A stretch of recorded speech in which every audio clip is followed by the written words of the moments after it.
আপনাদের কপাল খুব ভালো, কারণ আপনার নামে দেয়নি, আপনার বইয়ের নামে দিচ্ছে। আর আমাদের দেশের কিছু মহিলা আছে স্বামীর জন্য সাজুগুজু নাই, যখন কিস্তির স্যারের সাথে দেখা করতে যায় এমন সাজা সাজে মনে হয় বিদেশি কোনো মেহমান। কথা কয় না? আল্লাহ রসুল বলেছেন আদ-দাইসুল জান্নাহ, যারা দাইস হবে, যারা বেপর্দা হবে, যার স্ত্রী বেপর্দা, মেয়ে বেপর্দা, ওই লোকটা জান্নাতে যেতে পারবে না। আপনি সামনে কাতারে কপাল খুঁজে নামাজ পড়তেছেন, অথচ মেয়েকে কোনোদিন বললেন না যে মা পর্দা করো, স্ত্রীকে বললেন না, কাজ হবে? তাহলে আপনি অভিভাবক, আপনার দায়িত্ব, আপনার অধীনস্থ যারা আছে তাদেরকে এই কথাগুলো বলার অধিকার আছে না নাই? আমি মাদেরকে বলবো, মা স্বামীর জন্য সাজবেন, স্বামীর খেদমত করবেন। রসুল বলেছেন স্বামীর জন্য যেটাই করবেন ওটাই আল্লাহ আপনার আমলনামায় লিখে দেবে। এইবার জেলে যখন এমন কথা বলছে, বলেন তো তার স্ত্রী খুশি না বেজার? জেলের স্ত্রী খুশি হয়ে গেল, লাল শাড়িটা পরছে, মিষ্টি খাওয়ানোর পর জেলে বলতেছে বিবি এইবার আমি একটা কথা বলতে চাই। জেলের স্ত্রী বলে স্বামী গো একটা কেন, আপনার যা ইচ্ছা বলেন। আল্লাহু আকবার বলেন। কারণ এখন কি খাচ্ছে? মিষ্টি খাচ্ছে, মিষ্টি আর লাল শাড়ি পাইছে, এখন স্বামী যা বলবে। আমার ভাইরা তাফসীরের লেখক লেখেন, এইবার ছেলে বলতেছে বিবি আমি তোমাকে বেশি কথা বলতে চাই না রে বিবি, বিশ্বাস করো ওই ছেলেটা আমার খুব পছন্দ, ওই ছেলেকে আমি একটু জামাই বানাতে চাই। এইবার ছেলের স্ত্রী বলতেছে স্বামী গো আপনার যদি পছন্দ হয়েই থাকে তাহলে আমি আর কোনো আপত্তি করব না। আমার ভাইরা শোনার সঙ্গে সঙ্গে এইবার ছেলেটা এক দৌড়ে সুলাইমান পয়গম্বরের কাছে গিয়ে বলতেছে বাবা তুমি সত্যি করে বলো তো আমার বাড়ির লোক সংখ্যা কয়জন? সুলাইমান পয়গম্বর বললেন কেন আপনি আর আপনার স্ত্রী দুইজন। এইবার ছেলে মনে মনে চিন্তা করলেন আমার ঘরে যে একটা নেককার মেয়ে আছে এই ছেলেটা আজও পর্যন্ত জানে না। এইবার ছেলে বলতেছে বাবা তোমার বাড়ি কোথায়, তোমার পরিচয় কি, এখন পর্যন্ত আমি কিছুই জানি না, কিন্তু বাবা তোমার যদি কোনো আপত্তি না থাকে তাহলে আমি তোমাকে একটা প্রস্তাব দিতে চাই। সেটা হলো আমার ঘরে একটা মেয়ে আছে, আমরা বাবা মা ছাড়া তার চেহারা আজও পর্যন্ত কেউ দেখে নাই, সৎ চরিত্র আমানতদার, আল্লাহর ইবাদতের কোনো কমতি করে নাই। বাবা গো তোমার যদি কোনো আপত্তি না থাকে তাহলে ওই মেয়েটা তোমার হাতে তুলে দিয়া আমি তোমাকে একটু জামাই বানাতে চাই। শোনার সঙ্গে সঙ্গে এইবার সুলাইমান পয়গম্বর আসমানের দিকে তাকাইয়া আল্লাহকে বলতেছে আল্লাহ তোমার পক্ষ থেকে পরীক্ষা শুরু হয়ে গেছে, ফলাফলের জন্য এই জেলের বাড়িতে আমি 1 বছর হলে অপেক্ষা করতেছি। আল্লাহ আর জেলেই নিজে আমাকে জামাই বানাতে চায় তাহলে আমি জেলের মেয়েকে বিয়ে করে আমি জামার আদরে এই বাড়িতে থাকব, আর তোমার পক্ষ থেকে যে পরীক্ষা চলতেছে এই ফলাফল পর্যন্ত আমি অপেক্ষা করব। নারায়ে তাকবীর। কারণ জামাইয়ের একটা আদর আছে না নাই? আপনাদের এলাকাও আছে, আমাদের বগুড়াতে কিন্তু জামাইয়ের সে আদর। কথাক্ষণ ঠিক কিনা?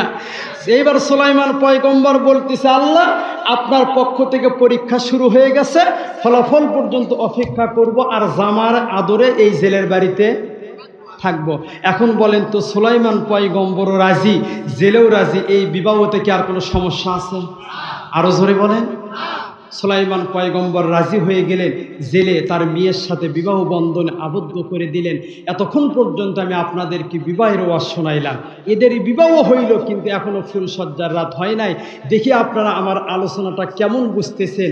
আমি একটু আপনাদেরকে পূর্বে নিয়ে যাব, দেখি আপনাদের মনে আছে কি, বলেন তো দেশকে চালাইতেছে? মনে আছে? কে চালাইতেছে? শয়তান জিন দেশ পরিচালনা করতেছে। দেশের অবস্থা ভালো নয়, সব জিনিসের দাম বাড়তেইছে। 1.5 টাকার কেরোসিন 300 টাকা। কথা কয় না? বলেন তো এভাবে কি দেশ চলে? কেউ কোনো প্রতিবাদ করতে পারে না, করলেই বলে ওকে ধর, জেলের মধ্যে ঢুকো। কথা কয় না। এখন সুলাইমান পয়গম্বর আছে কোথায়? কে দেশ চালাইতেছে? শয়তান এইভাবে দেশ পরিচালনা করতেছে। আমার ভাইরা, সুলাইমান পয়গম্বর যখন 1 বছর আগে বাথরুমে গিয়েছিলেন, তখন তার সিংহাসনের ডান পাশে সুলাইমান পয়গম্বরের একজন দেহরক্ষী জিনদের সর্দার, তাফসিরের ভিতরে আসছে নাম হলো আসিফ বিন বরখিয়া। কি নাম? আসিফ বিন বরখিয়া। উনি দেহরক্ষী ছিলেন। সুলাইমান পয়গম্বর বাথরুমে যাওয়ার আগে বলছিলেন, শোনো, আমি বাথরুমে যাইতেছি, তুমি সামনের দিকে তাকায়া থাকবা, যতক্ষণ পর্যন্ত না আসবো তুমি তোমার ঘাড় কোনো দিকে ফেরাবা।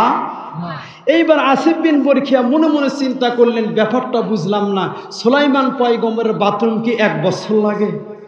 ওই যে গেছে, আসার কোনো খবর, আমি তো সামনের দিকেই তাকাই আছি, কিন্তু আজকে আমার কেমন জানি সন্দেহ হচ্ছে, এটা সুলাইমান পয়গম্বরের দেশ পরিচালনা নয়, এর মধ্যে কোনো সন্দেহ আছে। অতএব আমি আসিফ বিন বরখিয়া আজকে আমার ঘাড় ঘোরাইয়া দেখব কে দেশ চালাইতেছে, এতে আমার চাকরি থাক। কথা কয় না। চাকরি থাক আর যাক, আমি দেখব আসলে কে দেশ পরিচালনা করতেছে। এই নিয়ত করে যখন আসিফ বিন বরখিয়া তার ঘাটটা ঘুরাইয়া সিংহাসনের দিকে তাকাইছে, দেখে আল্লাহ গো, সিংহাসনে সুলাইমান পয়গম্বর নাই, কে বসে আছে? জমিন থেকে পাতা উঁচু হয়ে আছে। এইবার আসিফ বিন বরখিয়া বলতেছে, শয়তান জিন, এই জন্য দেশের এই অবস্থা। এইবার আমার দফা আর দাবি হলো এক, শয়তান জিন, আমি তোকে ধরব এবং আসল সুলাইমানকে বের। দরকার আছে না নাই? রাগ করতেছেন মনে হয়। আলোচনা কি ছাড়বো? আর কিছুক্ষণ চলবে? চলবে? রাজি আছেন? কে কে রাজি আছেন? 2 হাত তুলে দেখান। নারে তাকবীর। কারণ মাঝে মাঝে ভয় হচ্ছে, রাত 12টা পার হওয়ার মতোই। আপনাদের কেমন কি থাকেন না থাকেন? আর কিছুক্ষণ আছেন আমার ভাইরা। এইবার আসিফ বিন বরখিয়া কি বলতেছে, তোকে আমি ধরব, আসল সুলাইমানকে।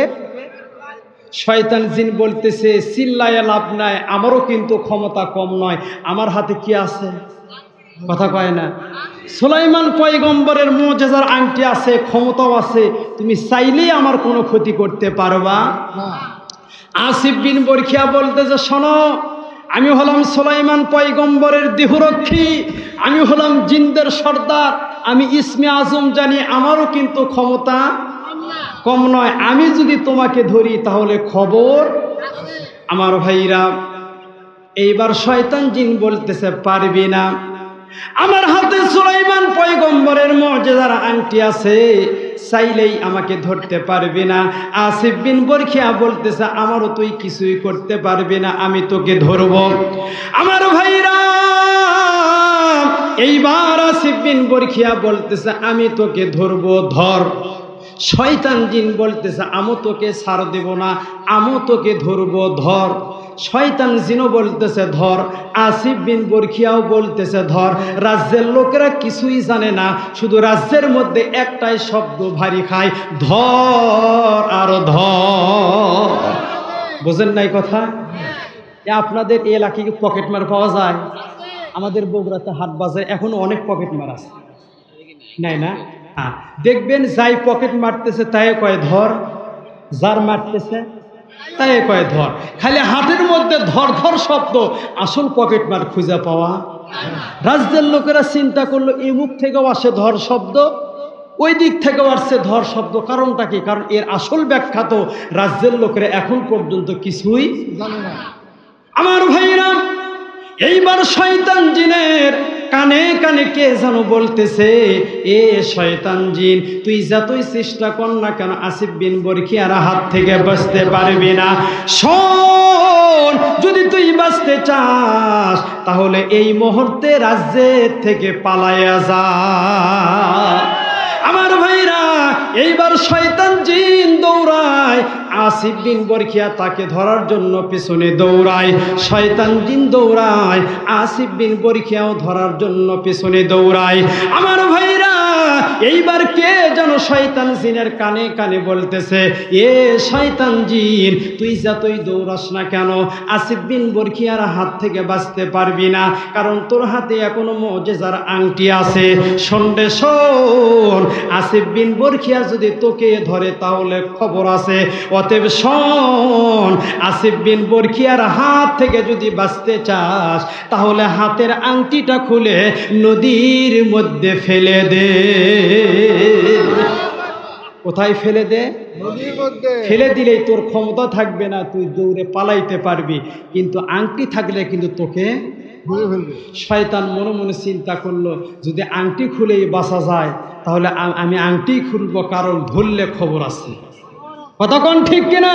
যদি আসিফ বিন বরখিয়া আমাকে ধরে তাহলে আমি অবৈধভাবে যে কয়দিন ক্ষমতায় ছিলাম খালি টুটি ধরবে আর হিসাব নেবে।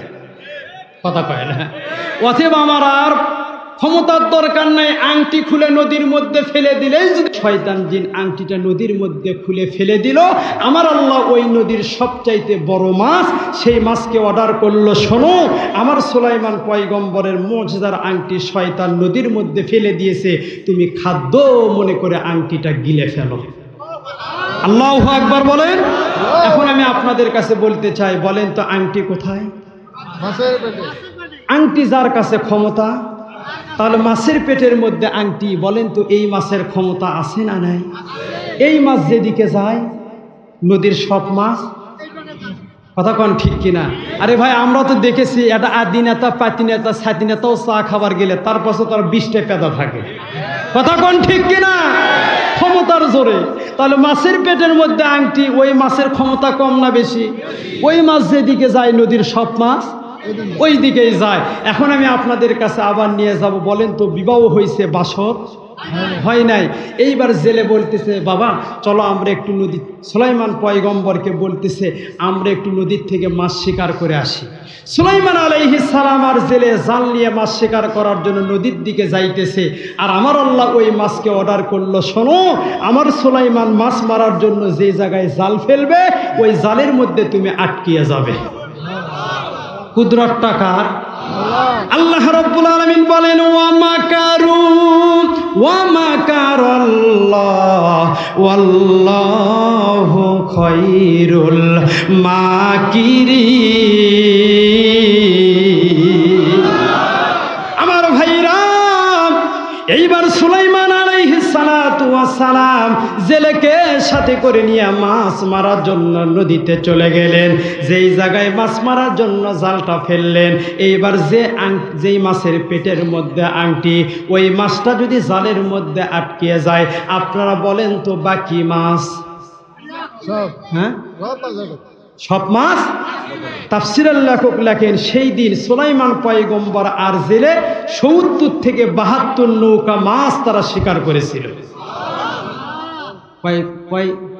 ৭০ থেকে মাছ যখন শিকার হয়ে গেল, ওই মাছের মধ্যে সব চাইতে যে বড় মাছ, এইবার জেলে মনে মনে চিন্তা করলেন, আজকে হলো আমার মেয়ের ফুলসজ্জার রাত, আজকে অনেকগুলো মাছ আমরা শিকার করেছি, এই মাছের মধ্যে এই মাছটা দেখতে বড় বড় লাগতেছে, সুন্দর লাগতেছে, এই মাছটা আমি বাড়িতে নিয়ে যাব, যাওয়ার পর আমার মেয়েকে বলবো, মা আজকে হলো তোমাদের ফুলসজ্জার রাত, আজকে অনেকগুলো মাছ আমরা শিকার করেছি, আমার বড় শখ এই মাছটা তুমি নিজে হাতে কাটবা, নিজে হাতে রান্না করে আমার জামাইকে খাওয়াইবা। আমার ভাইরা, এইবার জেলে মাছটা বাড়িতে নিয়ে গেলেন, যাওয়ার পর মেয়ের হাতে দিলেন, দেওয়ার পর বললেন, মা আজকে হলো তোমাদের ফুলসজ্জার রাত, আজকে অনেকগুলো মাছ আমরা শিকার করেছি, ওই মাছের মধ্যে এই মাছটা দেখতে বড় সুন্দর, আমার বড় শখ এই মাছটা তুমি নিজে হাতে কাটবা, নিজে হাতে রান্না করে আমার জামাইকে খাওয়াইবা। আমার ভাইরা, আমার ভাইরা, এইবার জেলের মেয়ের হাতে যখন মাছটা দিলেন, জেলের মেয়ে এইবার খুশি হয়ে গেলেন। বাসর রাত্রিতে আমি নিজে হাতে রান্না করে আমার জামাইকে খাওয়াইব। আমার ভাইরা, এইবার জেলের মেয়েটা মাছটা হাতে করে নিয়া এইবার কোটার জন্য যখন বিসমিল্লাহ বলে যখন একটা মাছে ফ্যাঁস দিলেন, ফ্যাঁস দেওয়ার সঙ্গে সঙ্গে লক্ষ্য করে দেখলেন ওই মাছের পেট থেকে সুন্দর একটা আংটি বের হয়ে যায়। ওয়াইবাদুর রহমানিল্লাযীনা ইয়ামশুনা আলাল আরদি হাওনাও ওয়া ইযা খাতাবাহুমুল জাহিলুনা ক্বালু সালামা। এই জন্যই তো আল্লাহ পাক বললেন, ও পৃথিবীর মানুষ, তোমরা শিক্ষা নাও আমি আল্লাহ পাক কি না করতে পারি। এই পৃথিবীতে কত রাজা বাদশা ছিল, তাদেরকেও আমি আল্লাহ খতম করে দিয়েছি। আমি আল্লাহর কুদরত কত বড় কঠিন। আমার ভাইরা, যেই মাত্র মাছের পেটের ভেতর থেকে একটা সুন্দর আংটি বের হলো, এইবার জেলের মেয়ে চিন্তা করলো, বাসরাত্রিতে মহিলারা স্বামীকে কত রকম উপহার দেয়। আমি একজন পরহেজগার মহিলা, আমি একজন নেককার মহিলা, আমার তো দেওয়ার মতো কিছুই ছিল না। যেহেতু মাছের পেটের ভেতর থেকে একটা আংটি পাইলাম, এই আংটিটা আমি বাসর ঘরে আমার স্বামীকে আমি উপহার দিব। নারায়ে তাকবীর। আমার ভাইরা, এইবার জেলের মেয়ে ওই আংটিটা আসলের মধ্যে পেঁচাইলেন, বাসর ঘরে স্বামীকে উপহার দেবে। মাছটা সুন্দর করে রান্না বান্না করলেন। এইবার খাওয়া দাওয়া শেষ হয়ে গেল। জেলের মেয়ে আর সুলাইমান পয়গম্বর বাসর ঘরের মধ্যে ঢুকলেন। আমি আপনাদের কাছে বলতে চাই, বলেন তো কেউ কি কাউকে চেনে? পরিচয় কি হয়েছে? কেউ কাউকে চেনে না। এইবার সুলাইমান পয়গম্বর বলতেছে, বিবি, বাসরাত্রিতে মহিলারা স্বামীর কাছে কতই কিনা চায়। আমার বাড়ি কোথায়, পরিচয় কি, তোমার বাবা কিছুই জানে না। তোমার মতো একটা সুন্দরী মেয়েকে আমার হাতে তুলে দিয়েছে। বলো বিবি, বলো, বাসর রাত্রে তোমার কোনো চাওয়া পাওয়া আমার কাছে আছে কিনা? শোনার সঙ্গে সঙ্গে এইবার ছেলের মেয়ে বলতেছে, স্বামী গো, আমার তেমন কোনো চাওয়া পাওয়া নাই।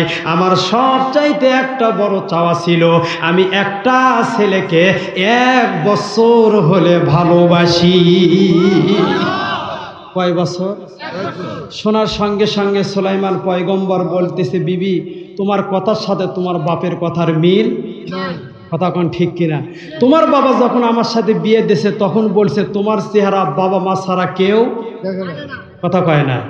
আর তুমি বাসর ঘরে বলতেছে একটা ছেলেকে 1 বছর এলে ভালোবাসো। বলেন তো, বাসর ঘরে বউজুল স্বামী এমন কথা বলে, ওই স্বামীর কি মাথা ঠিক থাকবে? কথা কয় না। সুলাইমান পয়গম্বর কি করলেন? রাগ করলেন, বিবি, তোমার বাপের সাথে তোমার কথার।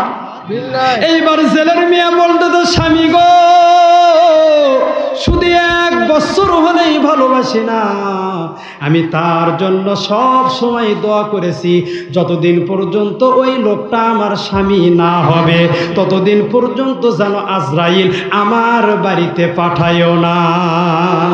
বলেন তো, জেলের মেয়ের দোয়া কি কবুল হয়েছে? হয়েছে? পরিচয় কি হয়েছে?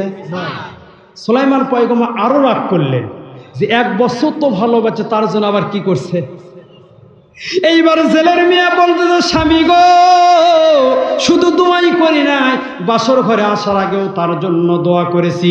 সুলাইমান পয়গম্বর বললেন, বিবি, এখন পর্যন্ত আমি তোমার গায়ে হাত দেই নাই, তোমাকে আমি স্পর্শ পর্যন্ত করি নাই।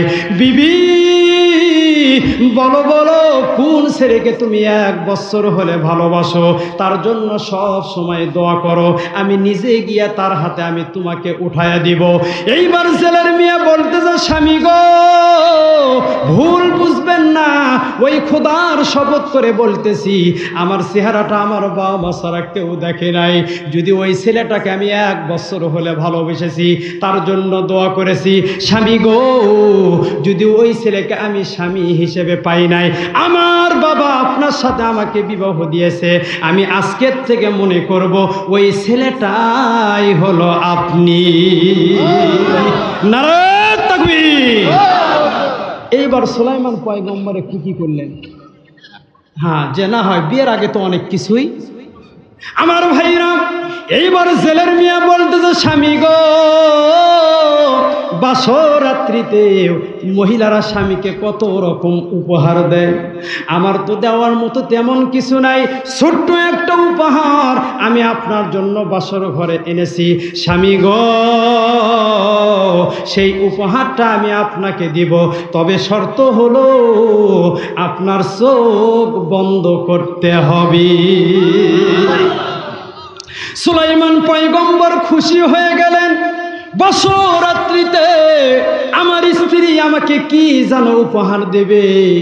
এইবার খুশি হইয়া সুলাইমান পয়গম্বর চোখটা বন্ধ করলেন। যেই মাত্র চোখটা বন্ধ করলেন, এইবার জেলের মেয়ে ওই যে আসলের ভিতর মাছের ভেতর পেটের ভেতর থেকে একটা আংটি পাইছিল, ওই আসলের মধ্যে পেঁচায় রাখছিলেন, ওই আংটিটা বের করে সুলাইমান পয়গম্বরের লোকের মধ্যে দিয়ে দিলে। আমার ভাইরা, দেওয়ার সঙ্গে সঙ্গে এইবার সুলাইমান পয়গম্বর যখন চোখটা খুললেন, চোখ খোলার সঙ্গে সঙ্গে লক্ষ্য করে দেখলেন, আল্লাহ এই তো সেই আংটি, যে আংটির জন্য আমি রাজত্ব হারাইছি, যে আংটির জন্য রাজ্যের লোকেরা আমাকে নকল মনে করে বের করে দিয়েছে, যে আংটির জন্য 1 বছর আমি জেলের বাড়িতে ছিলাম, জেলের মেয়েকে আমি বিবাহ করলাম, আল্লাহ গো সেই আংটিটাই তুমি আবার আমাকে ফেরত দিলা। আল্লাহ গো তোমার পরীক্ষা বুঝি শেষ হয়ে গেল, আল্লাহ গো ওই আংটিটাই তুমি আবার আমাকে কেমনে ফেরত দিলা। সুলাইমান পয়গম্বর একবার আংটির দিকে তাকায়, একবার আসমানের দিকে তাকায়, একবার আংটির দিকে তাকায়, একবার আসমানের দিকে তাকায়, আর আল্লাহর শুকরিয়া আদায় করতে থাকে। শুকরিয়া আদায় করতে করতে সুলাইমান পয়গম্বর সিজদার মধ্যে চলে গেলেন।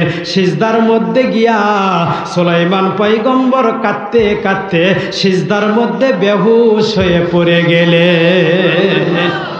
কি হয়ে পড়লেন? বেহুশ হয়ে পড়ে গেলে। শুকরিয়া আদায় করতেছে কার? এখন জেলের মেয়ে মনে মনে চিন্তা করলেন, ব্যাপারটা বুঝলাম না, স্বামী ছিল ভালো, শখ করে বাসর ঘরে একটা আংটি দেওয়ার সাথে কি হয়েছে? মনে হয় এই আংটির মধ্যে কোনো জিন ভূতের আসর আছে। এ বলেন তো, এগুলো বিশ্বাস করে না? সবচাইতে বেশি বিশ্বাস করে আমাদের দেশের মহিলারা। কথা কোন ঠিক কিনা? যদি বিশ্বাস না হয়, এখন ওয়াজ চলতেছে, এই রাত্রে যদি হয়ে ওঠে, পাশের গ্রামে বাসর থেকে পানি পড়তেছে, যাই যে নিয়মতে খাবে, কাজ হবে, বলেন তো মহিলারা কি প্যান্ডেলে থাকবে? কথা কয় না, খালি ব্যাগ আর বোতল নিয়ে দৌড়াইবে। ওয়াজ পরে শুনবো পানি জল শেষ হয়ে যায়, আগে পানি নিয়ে আসবো, আমার স্বামীকে খেলাবো, আমার কথা শোনে না। কথা কয় না, এরকম আছে না নাই? আমার ভাইরা, এগুলো কিন্তু আমাদের দেশের মহিলারা সবচাইতে। ওই যে এর আগে ঝিনাইদহ বাসর থেকে পানি পড়ছিল, হাই হাই রে ভাই, উত্তরবঙ্গ দক্ষিণ বড় কোনো বঙ্গ বাদ নাই, মানুষ মুড়ি খাইয়ে পড়ছিল। এখনো এরকম হয়ে উঠলে সেখানে মানুষ যায় কি যায় না? আমার ভাইরা, জেলের মেয়ে মনে মনে চিন্তা করলো, ব্যাপারটা বুঝলাম না, স্বামী ছিল ভালো, আংটি দেওয়ার সাথেই বেহুশ, যেহেতু আংটিটা মাছের পেটের মধ্যে ছিল, হয়তো এই আংটির মধ্যে কোনো জিন ভূতের আসর। আংটিটা টান দিয়ে খুলে মায়ের কাছে গেছে। গভীর রাত্রে মায়ের কাছে গিয়ে বলতেছে, মা ছেলে তো ভালো, কিন্তু শখ করে একটা আংটি দিছি, ছেলে তো বেহুশ হয়ে গেছে, মনে হয় ছেলের কোনো সমস্যা আছে। এইবার জেলের স্ত্রী বলতেছে, বেটি রে, দোষ আমার নয়, দোষ হলো তোর বাপের। কথা কয় না? আমি আগেই বলেছিলাম, চিনি না জানি না এমন ছেলের সাথে বিয়ে দেওয়ার দরকার। তোর বাপ মিষ্টি খাইয়া আর লাল শাড়ি দিয়া আমাকে ভুলাইয়া ভালাইয়া এমনভাবে রাজি করে ওই ছেলের সাথে বিয়ে দেওয়াইছে। মা টেনশন করিস নে, সকাল হোক তোর বাপের খবর আছে। এখন আমি আপনাদের কাছে বলতে চাই, বলেন তো সুলাইমান পয়গম্বর কোথায়? কোথায় ব্যবসায় আছে? আংটি কোথায়? মেয়ের মায়ের কাছে। তাহলে আংটি আনতে হবে, সুলাইমান পয়গম্বরকে সিজদার থেকে তুলতে হবে, সিংহাসনে ফেরত দিতে হবে। এবং এতক্ষণ পর্যন্ত আমরা যে আলোচনা শুনলাম, এই আলোচনার থেকে কি শিক্ষা নিয়ে আমরা বাড়িতে যাব, শেষ পর্যন্ত শুনবেন না? কে কে হাত তোলেন? আমি কি বলছি শুনবেন না? কে কে? তার মানে আপনাকে শুনতে রাজি আছেন? সবাই রাজি আছেন? তাহলে তাকবীর একটু জোরে দেবেন। নারে তাকবীর, লিল্লাহে তাকবীর। আশা কি রাগ করতেছেন? আমি আর অল্প সময়ের মধ্যে দোয়া করে দেব, তবে পয়েন্ট রাখলাম, ইনশাল্লাহ আপনারা কেউ ওটা বড় করবেন না। যেতে এত রাত পর্যন্ত থাকলেন, ইনশাল্লাহ আমরা কয়েক মিনিটের মধ্যে ফিনিশিং হবে।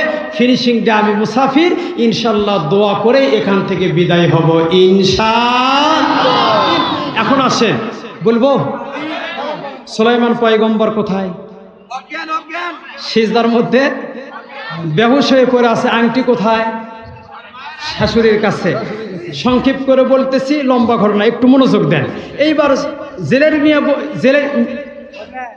জেলের মিয়া বলতেছে, স্বামী গো, ব্যাপারটা বুঝলাম না, আংটি দেওয়ার সাথেই বেহুশ, আংটি খুললেই হুশ।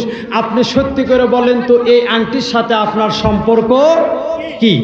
এইবার সুলাইমান পয়গম্বর বলতেছে, বিবি, এই আংটির সাথে আমার সম্পর্ক কি? একটু অপেক্ষা করো, তাহলেই বুঝতে পারবা। সুবহানাল্লাহ বলেন। এখন আমি আপনাদের কাছে বলতে চাই, ওই যে আসিফ বিন বরখিয়া শয়তান জিনকে ধরার জন্য পিছনে দৌড়াইল, শয়তান জিন আংটি নদীর মধ্যে ফেলে দিয়ে গায়েব হয়ে গেল। তখন থেকে আসিফ বিন বরখিয়া খুঁজতেছে কাকে? সুলাইমান পয়গম্বরকে। কাকে খুঁজতেছে? জি, যে আংটিও পাইলাম না, শয়তান জিনেও ধরতে পারলাম না, এখন দেখি সুলাইমান পয়গম্বর কোথায়? এই নিয়তে আসিফ বিন বরখিয়া খুঁজতেছে, হঠাৎ উনি বুঝতে পারলেন যে ওই জেলের বাড়িতেই সুলাইমান পয়গম্বর আছে। আমার ভাইরা, একটু মাশাআল্লাহ, তুমি একটু পরে বলেন। আমার ভাইরা, এইবার আসিফ বিন বরখিয়া বুঝতে পেরেছে ওই সুলাইমান পয়গম্বর ওই জেলের বাড়িতে আছে। এইবার তার যত বাহিনী আছে সমস্ত বাহিনীকে সাথে করে নিয়ে এইবার জেলের বাড়িটা ঘেরাও করছেন। ঘেরাও করার পর আসিফ বিন বরখিয়া এইবার জেলের বাড়িতে গিয়ে যখন গেটটা লক করেছে, জেলে যখন দরজাটা খুলে দিয়েছে, আসিফ বিন বরখিয়া বলতেছে, ভাই, আপনার বাড়িতে সুলাইমান পয়গম্বর আছে। জেলে বলতেছে, ভাই, আপনার কি মাথা খারাপ? আমি একজন সাধারণ জেলে, আমার বাড়িতে সুলাইমান পয়গম্বর আসবে কই থেকে? কথা কোন ঠিক কিনা? কারণ পরিচয় কি হয়েছে? আসিফ বিন বরখিয়া বলতেছে, আমার তো টার্গেট মিস হওয়ার কথা নয়, আপনার বাড়িতেই। আসিফ বিন বরখিয়া বলতেছে, আপনার বাড়িতে সুলাইমান পয়গম্বর আছে। জেলে বলতেছে নাই। বারবার বলার পর জেলে বলতেছে, ভাই, আমার বাড়িতে সুলাইমান পয়গম্বর নাই, আমার বাড়িতে আছে আমার জামাই। আল্লাহু আকবার বলেন। কি আছে? আসিফ বিন বরখিয়া বলতেছে, তাহলে জামাইটাকে দেখার দরকার আছে না নাই?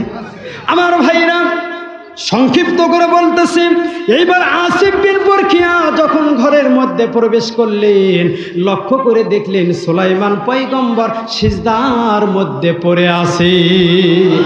আসিফ বিন বরখিয়া বলতেছে, ও সুলাইমান পয়গম্বর, মাথাটা উঠান, দেখেন আমি কে আসছি আপনাকে নেওয়ার জন্য।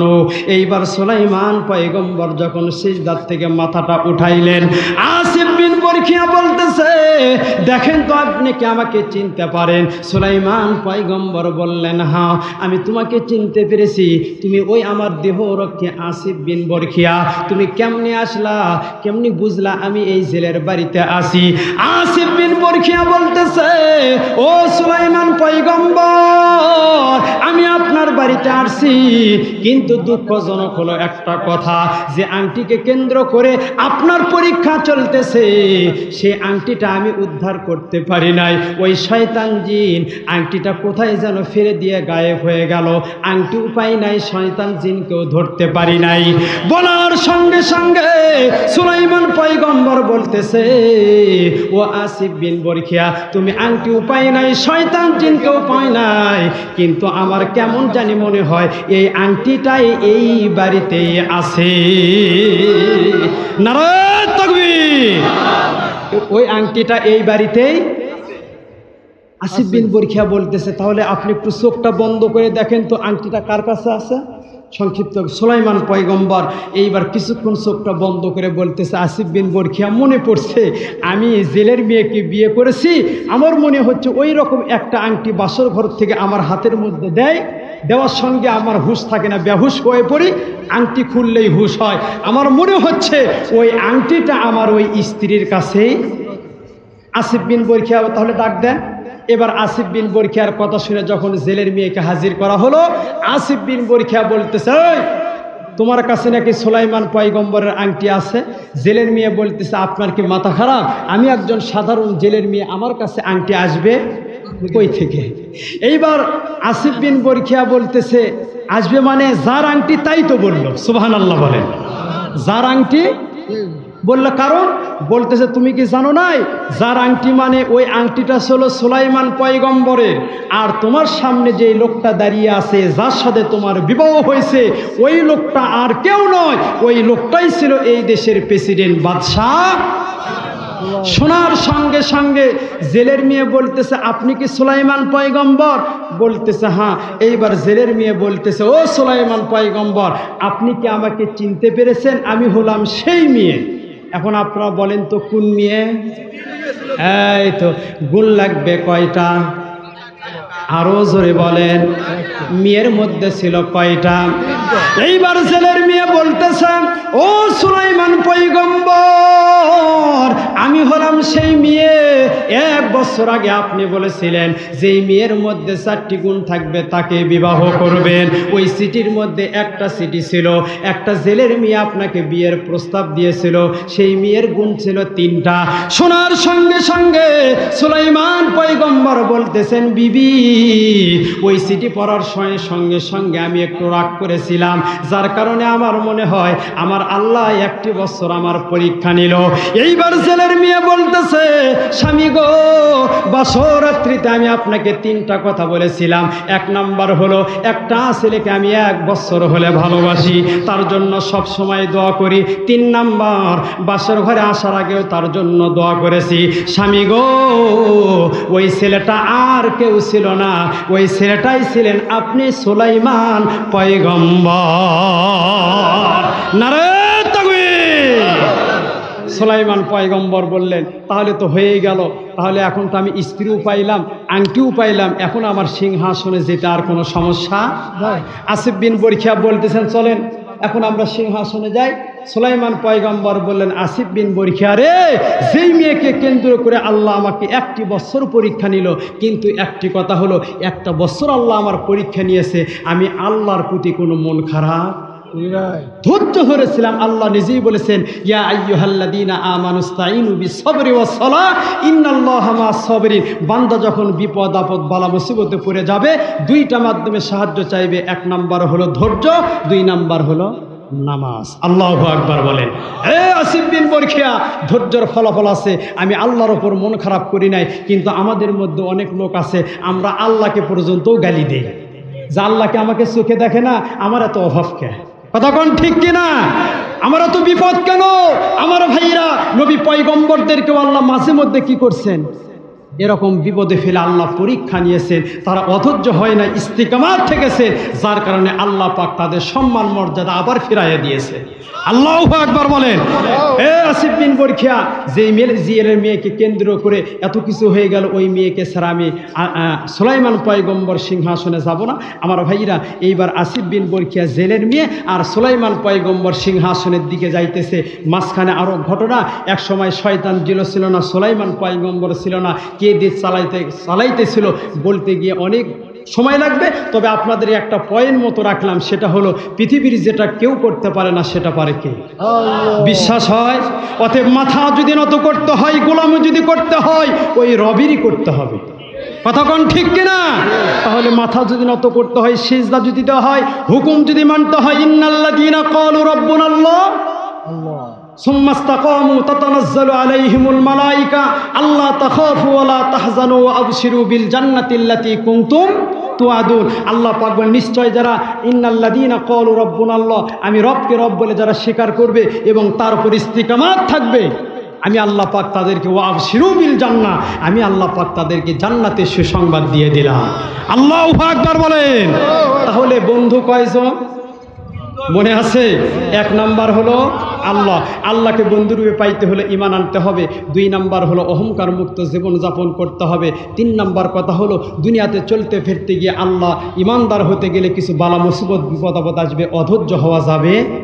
তাহলে ওই আল্লাহ যদি এত শক্তিশালী হয়, ওই আল্লাহর পাওয়ার দিয়ে এত কিছু করতে হয়, তাহলে গোলামি এবং মাথা নত সবসময় কার কাছে করতে হবে? আল্লাহর কাছে করতে হবে। আল্লাহ পাক যেন আমাদের সবাইকে আল্লাহর গোলামি এবং দাসত্ব, কারণ পৃথিবী এই দেশের যত ক্ষমতাশীল ব্যক্তি ছিল এক সময় তাদের নাম বন্ধ ছিল, তারা বলেছিল আমরা এই যে ক্ষমতায় বসেছে আমাদেরকে কেউ আর নামাইতে পারবে না, কিন্তু আল্লাহ পারছে কে? পারে নাই। আরো জোরে বলেন, পাইছে কে? পারে নাই। আল্লাহ বলেন, তুমি ওই ফিরাউন নিজেকে খোলা বলে দাবি করেছিল, আমি তাকে নীল নদের মধ্যে চুপড়ায় মারছি।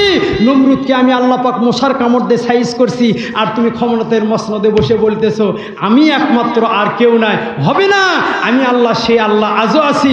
তুমি রান্না করেছো কিন্তু খাওয়ার ভাগ্য, কথা কয় না বাড়ি, সে আল্লাহ আজও আছে না নাই?